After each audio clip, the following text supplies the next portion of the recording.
Hi YouTube family. ఈరోజు senior citizen గురించి చెప్తున్నానండి.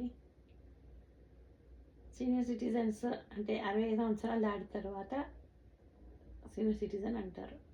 60 సంవత్సరాలు దాటిపోయిన తర్వాత మనం ఏమనుకుంటామంటే అందరం చాలా పెద్ద వయసు వచ్చేసింది, మనకి మనల్ని ఎవరు పట్టించుకోవటం లేరు, ముసలోళ్ళం అయిపోయినాం మేము, మాకు కాలు చేతులు నొప్పులుగా ఉంది, ఇంట్లో బాగాలేదు, ఆరోగ్యాలు బాగుంటం లేదు, మమ్మల్ని ఎవరు చూడటం లేదు, మేము దేనికి పనికి రాకుండా అయిపోయినాము అని లోపల లోపల బాధపడిపోతుంటారు. ఏముంది ఇంకా ఎందుకులే వేస్ట్ ఇంకా జీవితము అని అనుకుంటారు. కానీ అట్లా కాదండి. ఇప్పుడే నిజమైన జీవితం మొదలవుతుంది, మీకు సంతోషమైన జీవితం. ఇన్ని రోజులు మస్తు కష్టాలు పడ్డారు.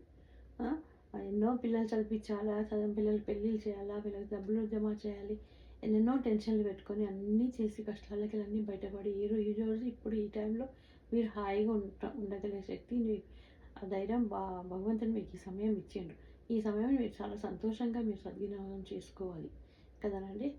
అందు గురించి మీరు సంతోషంగా లేచి పొద్దున్న లేచి మీరు మంచిగా కాలకృత్యాలు తీసుకొని ఇంటిని చాలా లేట్గా లేయకూడదు. ఇన్ని రోజులు వేసినాం కదా ఇప్పుడు ఎందుకు వేయాలి అని పెట్టుకోకుండా తొందరగా లేచి స్నానం చేసుకొని పూజలు చేసుకొని మీ కార్యకృత్యాలు చేసుకొని కాఫీ తాగి కొంచెం చిన్న నడక పోయేసి వాకింగ్ చేసి వచ్చి తర్వాత కాఫీ తాగి స్నానము పూజ టైంకి చేసుకోండి. గుడికి వెళ్ళి రండి. అయితే చదువుండే ఏదో రామాయణం మహాభారతం ఏదో ఒకటి చదువుకోండి. లేదా టీవీ చూసుకోండి. భక్తి టీవీలో ఎన్నో వస్తుంటాయి, అన్నీ చూసుకొని మనసు సంతోషంగా పెట్టుకోండి, ఆరోగ్యంగా పెట్టుకోండి.